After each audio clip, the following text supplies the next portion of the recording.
राजनीति में एगो इहो बात कहल जाला कि ना के हुआ स्थायी दोस्त होला ना के हुआ स्थायी दुश्मन होला। अब ये सब बात के लेकर के जौना तरीका से नीतीश कुमार तेजस्वी यादव के टारगेट पर रखले बाड़े उतना टारगेट पर और केहू नहीं है। सत्ता शासन में रह करके भी 20 महीना ही सही जौन काम कैले वो काम के तारीफ आज भी होला।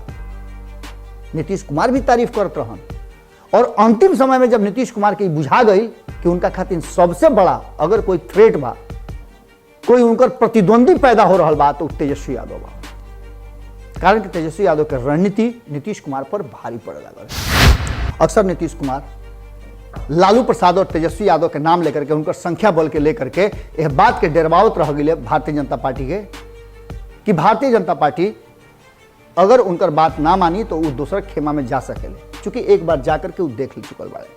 और शायद नीतीश कुमार के ये पहला गलती भी रहे, राजनीतिक फूल भी मान सके। इस सब के लेकर के नीतीश कुमार यह बात के समझ गई बाड़े कि सब लोग तेजस्वी के विरोधी है और दूसरा तरफ लोग के कहीं ना कहीं भारतीय जनता पार्टी के भी विरोध में खड़ा कर दे। 2-4-5 दिन के बाद तेजस्वी यादव के देखब या विधानसभा के सत्र चली ओकरा में भी देखब कि नीतीश कुमार के शक्ति और सामर्थ्य कितना बढ़ गई बा। भारतीय जनता पार्टी भी भले ही ये बात कहत होके कि हम तरह के सहयोग करके 2 उपचुनाव के सीट दिवैनी, लेकिन नीतीश कुमार के सामने खड़ा होकर के भारतीय जनता पार्टी के कोनो नेता के बोले के बहास नहीं खे। ओकरा खातिर उनका नीतीश कुमार के शरण में जाए के पड़ी। लालू प्रसाद भी वो शरण में आई रहन। यह बात के भीतरे भीतरे प्रचार करावल जा रहा बा और कई गो लोग भितरिया कहल जा रहा बा कि संपर्क में बा। यह बात के बार बार जनता दल यूनाइटेड की तरफ से प्रचार कई जा रहा बा। अब नीतीश कुमार के पिछला 2015 के बाद अचानक ये बात बुझाए लागल कि कहीं ना कहीं ये पूरे राह में उनका रोड़ा पैदा हो गई बा और तेजस्वी यादव के वो अपन रोड़ा मान ले।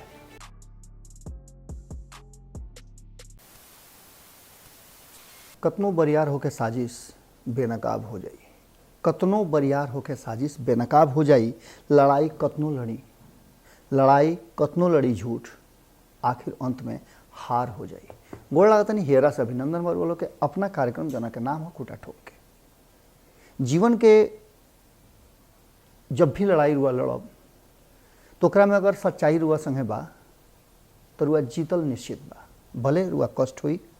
ये हमनी के धर्मशास्त्र में कहल गई बा कि झूठ के लड़ाई लंबा चल सकेला लेकिन अंत में जीत साँच के होला। यह बात के लेकर के अक्सर मन विचलित हो जाला। कबो कबो रुआ लड़ाई में रुआ साँच के लड़ाई भले लड़ी, लेकिन अतना बुझाला कि रुआ लड़ाई साँच खातिर लड़ता नहीं, बाकी हार जाता नहीं तो मन विचलित होला। लेकिन असल योद्धा उहे होला जौन की बार बार हारला के बाद भी अगला जीत खातिर अपन तैयारी मजबूत करेला। बिहार के राजनीति में यही तरीका के लगातार चल रहा बा। 15 साल लालू प्रसाद के सामने केहू टिकल ना, उनका लड़ाई जबरदस्त रहे। लेकिन 90 के दशक से जब से लालू प्रसाद सत्ता में अइले तब से नीतीश कुमार के एक लक्ष्य रहे कि कहियो बिहार के मुख्यमंत्री बनी हैं और एक कुर्सी उनका हाथ में हुई। ओकरा खातिर वो लगातार प्रयास करत रह गए। हालांकि प्रयास बहुत लोग कई, लेकिन पूरे मन योग से प्रयास करे वाला के अक्सर सफलता मिलेला। नीतीश कुमार बिहार के गद्दी पर अइले 16 साल से बड़े भारतीय जनता पार्टी उनका पीछे पीछे चल रहा बा। बहुत लोग ये रास्ता में आयल, बहुत लोग उस जगह तक पहुंचे के कोशिश करी, लेकिन पूरा मनोयोग से ना। अगर मनोयोग से हुई तो आज नीतीश कुमार बिहार के गद्दी से बेदखल होते हैं। हालांकि एक तैयारी कोनो नया नहीं है। लगातार नीतीश कुमार के सत्ता से बेदखल करे खातिर, बिहार से बाहर खदेरे खातिर प्रयास हो रहा बा। लालू प्रसाद शुरुआत में ये बात कैले रहन कि नीतीश कुमार के दिल्ली के संभाले खातिर और खुद बिहार के गद्दी पर काबिज भई रहन, लेकिन ये नीतीश कुमार के मंजूर ना रहे। कारण कि नीतीश कुमार बिहार में रह करके दिल्ली से ज़्यादा बिहार के कल्याण और बिहार के भलाई कर सकत रहे। उनका मन में ये बात रहे और यही आधार पर 2005 में उनका के ले आवल गई।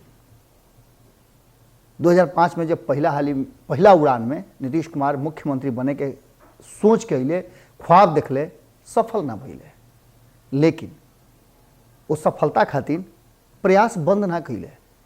उनका प्रयास रहे कि वो कैसहू बिहार के अवगद्दी जिद बन गई और जिद जब बन जाला तो निश्चित रूप से सफलता मिलेला। सफलता खातिर प्रयास कैले और नीति बनैले।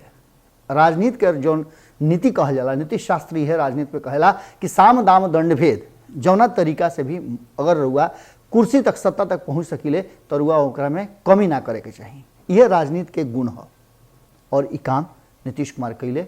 एलजेपी जौन की फरवरी 2005 में उनका के सत्ता के करीब पहुँचते पहुँचते उनकर गोड़ घींच ले रहे, ओकरा के तहस नहस कर दिले और उहे उनका खातिर फायदा के बात हो गई। अक्टूबर में जब चुनाव हुई तो नीतीश कुमार अपन खूंटा गाड़ दिले और खूंटा आज तक ले बा। लेकिन अब नीतीश कुमार के पिछला 2015 के बाद अचानक ये बात बुझाए लागल कि कहीं ना कहीं ये पूरे राह में उनका रोड़ा पैदा हो गई बा और तेजस्वी यादव के वो अपन रोड़ा मान ले। उनका से गलती कहीं तो होगी रहे, राजनीतिक रूप से उनका चूक होगी रहे कि वो लालू प्रसाद के संगे फेर से गई रहन और वो लालू प्रसाद के संगे जिनका लगे 30% वोट के वो दावा करेले।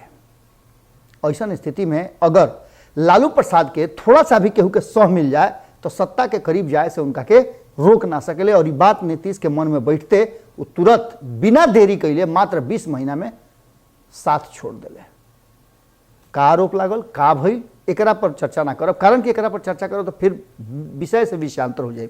लेकिन अब स्थिति ये बा कि तेजस्वी यादव जिनका के वो छोट समझ ले रहन, जिनका के कई हाली कहले, सदन तकले ये बात कहले, विधानमंडल के कार्रवाई के दौरान ये बात कहले कि तू ना तहर बाबूजी हमरा से बतियाई हैं। आज वो लड़का नीतीश कुमार के सबसे बड़ा चिंता के कारण और सबसे बड़ा प्रतिद्वंदी हो गई बा और तेजस्वी यादव के सत्ता के करीब ना जाए के, तेजस्वी यादव के रोके खातिर गर्दा प्लान बना ले बड़े। का प्लान बनले बड़े, कैसे तेजस्वी यादव के रोकत आ रहे और रोकी हैं आगे भी, एकर पूरा प्लान जौन बा, मास्टर प्लान जौन बा तो आज रुआलों के सामने खोलता नहीं।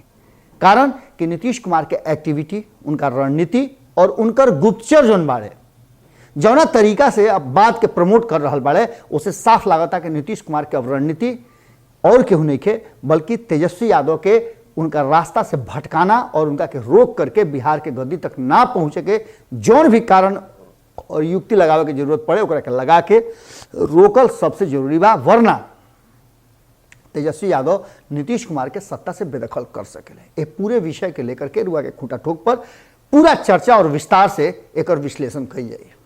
आई सबे चली खूंटा ठोक पर हमने के एक पूरा विश्लेषण कई जाओ।